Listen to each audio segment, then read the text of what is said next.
So the New York Times is trying to diffuse the uproar created with the hiring of their new writer, Sarah Jeong. Critics are outraged by her history of controversial anti-white tweets. She also tweeted, hashtag cancel white people, and oh man, it's kind of sick how much joy I get out of being cruel to old white men, and white people have stopped breeding, you'll all go extinct soon, that was my plan all along. You say these tweets are not racist. No, I don't think Sarah's tweets are racist. Hacker 4chan cancels cancel culture. The time has finally come. 4chan, the image board meme website, is finally pushing back against those who cancel other people for making jokes and memes online. In hashtag Operation Consistency. War on the anti-white hate mob. Hello everyone, this is Mr. Obvious, and today on 4chan, here we are on the image board poll. Politically incorrect. Now here we have a post that details an interesting operation. Now for a long time, there has been a cancel culture against anybody who makes jokes online, against anybody that a majority of woke liberal individuals have been doing, which is getting people fired from their jobs, doxing people, and ruining people's lives if they make an edgy joke online, or anything like that. Now, they've been successful in a lot of these attempts. So here comes in Hacker 4chan to balance the scales, because we seem to live in a society. We live in a society. If you say anything derogatory towards a group that's perceived to be a minority, you will ultimately get in trouble. You will be fired, you'll be shamed, people will attack you, and you will be canceled. But it seems like if you say anything that's derogatory towards white people, absolutely nothing bad happens. But before we look into 4chan's crazy antics, a quick word from this week's sponsor. Zuck the cuck drinks water like a duck, but he also drinks your data. So tell him and Google to shove your data up their schwing-schwangs by downloading the Brave browser. It's free, blocks online advertising, and protects your privacy and data from evil tech companies. You only see ads if you want to see them, and you get cryptocurrency for your attention. Don't let Zuck use you to make a buck. Download Brave by clicking on the link down below. And we're back. Here, for example, Anonymous posted an image that shows a Mrs. Lilo who said F white people 100. Now, this was posted in May 1st, 2020 at 12:17 p.m. from an iPhone. This tweet got 10,000 retweets and 59,000 likes. F white people. Now, if you were to replace white with any other group, say black or Asian or Chinese or Native American or Jewish or Muslim, what do you think would happen? Well, you would be called a bigot. You would be censored, you would be doxxed, you would lose your job, and you would be banned. So why is it that you can say F white people, but you're not allowed to say F insert minority people, black people, Jewish people, whoever people? Why is it considered bigoted when it's any other group? That, my friends, is a double standard. This is clearly bigotry against white people. It is simply that. It is either all racism or none of it is racism. There is no in between. Now, what does this operation call for? Well, it calls for people to practice what they preach. Here you can see. I'm starting this thread in response to recent attacks and attempts from POC, people of color.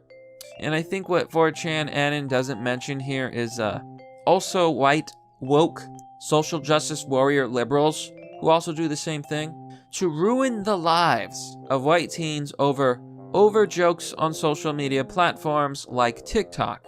They've been going after these teens relentlessly to ruin their lives forever. So a lot of people are being canceled, and lately I've seen a lot of people on TikTok being canceled for the jokes that they've been making. Now, some of these jokes are kind of spicy, maybe a little bit too much so. I certainly don't condone all of them, but a lot of them have just been jokes, and a lot of them have been funny. I gotta be honest, it's not really comedy unless it's somewhat offensive or shocking. That's just the way comedy works, and anyone who tells you otherwise isn't funny. So Anonymous says, I am calling on all Anons to gather all information to hold this person accountable, since Twitter obviously won't. such blatant open hatred against whites shouldn't be allowed to foster an escape without real-life consequences. Anon goes on to say, I am calling on all of you to let schools, places of employment, leisure, etc. know of this person and what kind of human being they are dealing with. We live in 2020, where racial abuse against any group shouldn't be tolerated, right? So let's not tolerate this either. Now, as someone who's covering this story, I have to remind you, as a sort of disclaimer, that I do not recommend that you dig into anyone's personal information. This video will not show any personal information other than what is publicly available, but it is my job to report what's going on. And this is what's going on today. Now here, Anonymous has a really good point. Imagine the privilege of being able to say F an entire race of people and then being applauded for it. Absolutely. Now there seems to be a narrative in Western society that if you're a perceived minority, and I say perceived minority because the truth is, a lot of minority groups are actually global majorities. For example, Asians are one of the largest majorities on Earth.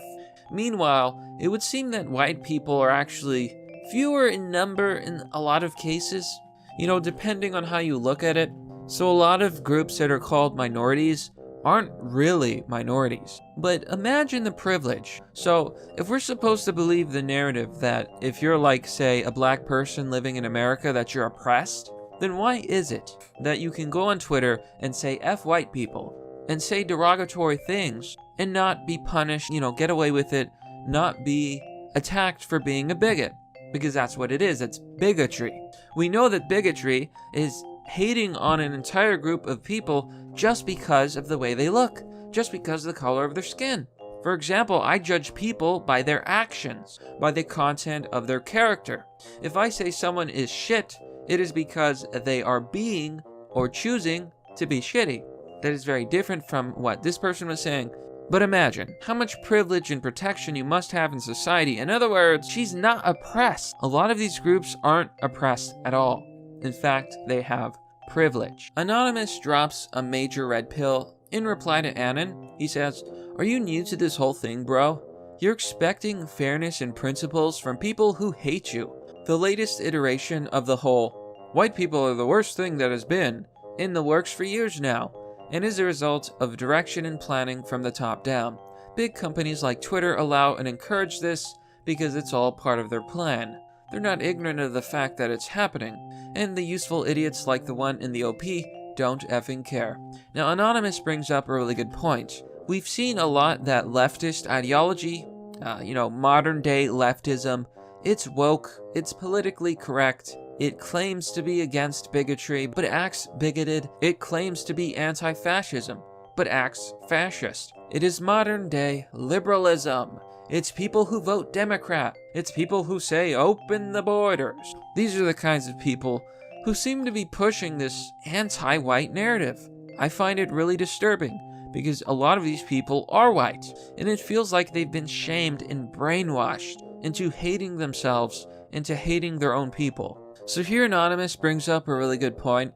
I'm not a lawyer, but he says that the lack of lawfare from the right is absolutely astounding. We actually have court precedents set by the loony left that this kind of off-the-clock white bashing proves a hostile work environment under the Civil Rights Act of 1964. So apparently, making a tweet like F white people is actually illegal and against the law, and can be used as a basis for a hostile work environment. So if this person works with white people, for example, that tweet is enough proof of a hostile work environment. So, they make a really good point. Maybe we need to enforce the law more. Maybe people should be held accountable for their actions. If people on the right wing are going to be canceled, and people who aren't political at all but just make jokes online, if they're going to get canceled, maybe the left should get canceled for their jokes too. And a lot of times they aren't joking. That's a scary thing about the left. A lot of the things they say, they honestly believe. Oh, so here Anon posts a really good screenshot talking about how you can make the left follow its own standards, practice what they preach and kind of suffer the same consequences. So here Anonymous says, start doing this to the other side. So every time you see someone that says something horrible like, they want all men to be dead, or they hate an entire group of people, report it to their schools. Keep a list. You know, kind of let it be known. Let it be known what they're saying. If they're going to cancel people, then they need to be held to the same standard. If they want a world without bigotry, well, maybe that's exactly what we should give them. A world without bigotry. Now, it's not illegal to report someone for saying bigoted things. As far as I know, a lot of places have anti-bigotry kind of policies. So I don't think there's anything wrong with that at all. So Anon says, every time a school refuses to expel them, they are saying that it's okay. And then if down the line they happen to expel a white person for it, then it's racism by a government body against the 14th Amendment, and it's hypocrisy. And that will red pill normies. You know, sometimes I think that's the only way. If you report people for being bigots against white people, but only white people are punished, that's hypocrisy. And a lot of normies are going to see that, a lot of regular people, you know, just who don't really know about these things, and they're going to realize, you know what? Why is it only that white people get punished, but nobody else? What is going on here? That will wake them up. That'll wake them up from the double standard of modern society. And I think that's a good thing. So he goes on to make a good point about schools. Even though schools are run by SJWs, they're not funded by SJWs. High schools ultimately answer to the school board and taxpayers. Universities answer to taxpayers and rich donors. Most of them aren't SJWs, and once those people learn about these issues, it can actually cause change. So never feel like it's hopeless. You know, I don't want my videos to be black pilling. I want them to be red pilling, as in, now you know what the truth is, and, you know, that's it. I want to live in a world of truth, not in a world of lies, and certainly not in a world where this kind of garbage is allowed to go on. But there you have it, folks. Hacker 4chan is striking back against cancel culture and canceling the left. This is but one tale in the ultimate chronicle of the hero known as 4chan. What adventures will he have next? Find out next time with Mr. Obvious. Find out next time for his latest adventure. I know one thing that's for sure. I look forward to see what that crazy hacker does next. But that's merely the obvious. Well, that's all for now, folks. What do you think about this story? I think it's absolutely ridiculous that the left is not held to its own standard. An impossible standard. They want a world where people are never able to make jokes or be edgy or say memes, even though they often do the same thing. But let me know what you think. Now, if you want to support the content that I make, you can join me on Patreon or Subscribe Store. You can join any tier. It starts at $1. Feel free to pick whatever you want. If you do join, you will get access to a private Discord server. It's members only. And if you want to donate, there's Donor Box, there's Bitcoin. All links are down in the description. But the absolute best thing you could do is simply to share the video. If you think this video is good, if you think it's worthy of being viewed, share it on social media, show it to your friends, red pill those normies. As always, thanks for watching, have a wonderful day, and I'll see you all next time.